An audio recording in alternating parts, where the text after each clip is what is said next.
Суть шамадхи. Випашьяна, основанная на шамадхи, искореняет клеши, омрачение сознания.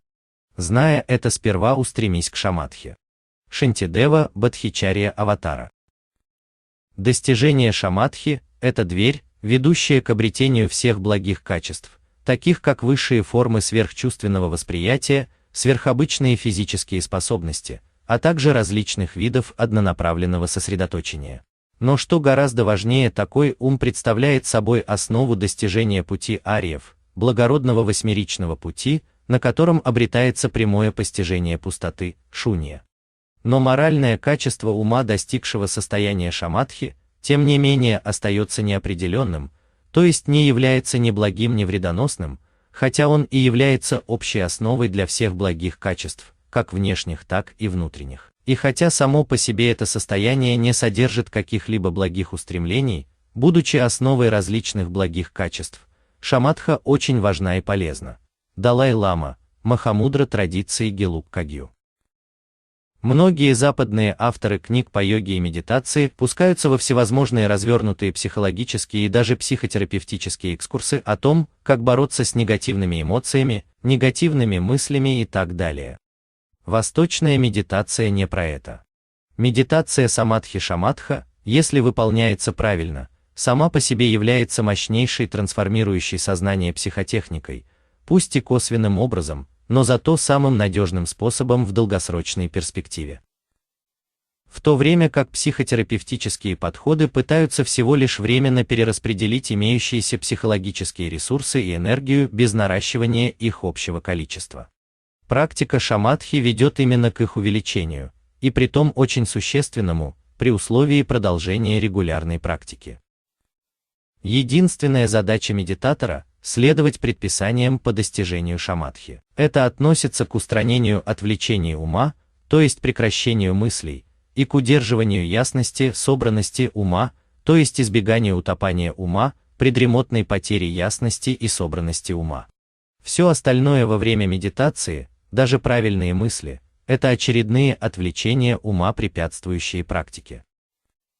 По сравнению с простым безмыслием, шамадха требует определенного дополнительного сознательного усилия по удержанию еще более качественного состояния безмыслия и ясности, собранности ума. В то же время многие медитаторы останавливаются на этапе простого безмыслия, довольствуясь простым созерцанием, и потому не получают плодов медитации самадхи-шамадха. Необходимость такого дополнительного сознательного усилия становится очевидной при использовании нейрогарнитуры для нащупывания состояния медитации и оценки своей текущей максимальной продолжительности пребывания в состоянии медитации. Но подробнее об этом будет рассказано в 4 главе. В разделе «Самадхи» это состояние собранности ясного безмолвного ума, а не грубого сосредоточения подглавы самадхи в раджа-йоге уже было разъяснено, что слово «собранность» лучше передает суть самадхи, чем сосредоточение. В буддизме постоянно и неуклонно подчеркивается важность предельно ясного удерживания образа, если он используется, со всеми его деталями в уме во время практики шамадхи. Или же важность удерживания предельно ясного собранного состояния ума при практике безобъектной медитации шамадха. Самдхонг Ринпоче так говорит об этом в 3 главе книги «Буддийская медитация». Мы не можем сосредотачивать весь свой ум на внешнем объекте, и поэтому мы создаем ментальное изображение. После создания этого ментального изображения движение мысли исчезает. Теперь в обычном процессе с исчезновением движения мысли изображение исчезает также, потому что изображение – это мысль. Однако, когда мы фокусируемся на изображении посредством медитативного сосредоточения с полнотой своего ума, это подразумевает всю совокупность ума, и это уже не относится к природе мысли, теперь ясность ума удерживает изображение. Другими словами, когда мы способны удерживать изображение с полнотой своего ума, то изображение – это не мысль, это ум. В этот момент ум – это не мысль.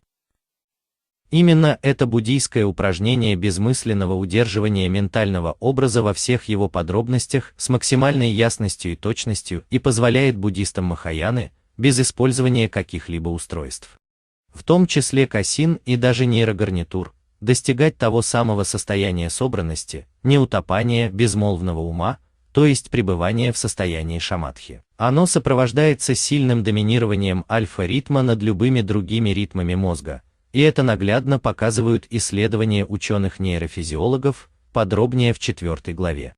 Такое состояние ясной безмысленной собранности, то есть шаматхи, по своей сути в корне отличается от простого созерцания, завтыкивания, изображения или статуи божества, а также любой янтры или геометрической фигуры, пусть даже и безмысленного.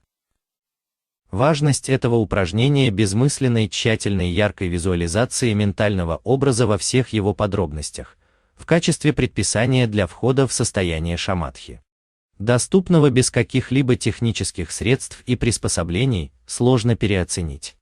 Это упражнение позволило поколениям буддистов передавать надежную возможность входа в состояние шаматхи простыми словами.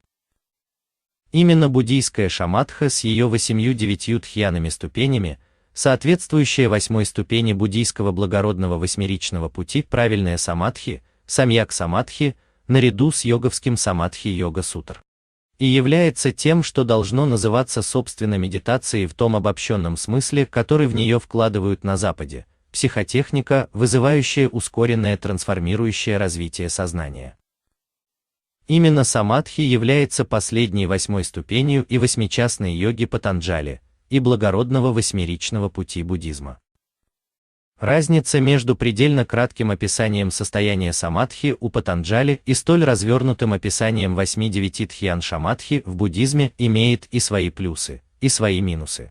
С одной стороны, более подробное описание шамадхи в буддизме дает шанс лучше понять суть последовательных ступеней этой ключевой психотехники саморазвития. С другой, подробное описание этих состояний не могло не искажаться за последние 2,5 тысячелетия последователями, которые не всегда хорошо понимали суть этих предписаний из-за частого отсутствия личной практики. Тем более с надлежащим качеством и регулярностью, и потому постепенно искажали их, низводя и упрощая до своего уровня понимания. Более того, количество споров об особенностях дхьян буддизма, особенно первой, с учетом очевидного искажения исходных значений слов витарка и вичара, практически бесконечно. И эти ментальные споры часто заслоняют собой собственно практику шамадхи, не говоря уже о том, что ошибочные трактовки учения Будды уводят в сторону даже тех, кто готов медитировать регулярно. Отсутствие новых архатов косвенно подтверждает это. Американский автор и эксперт по тибетскому буддизму Алан Уоллес говорит о натренированной шамадхи как о длящейся 4 часа непрерывно.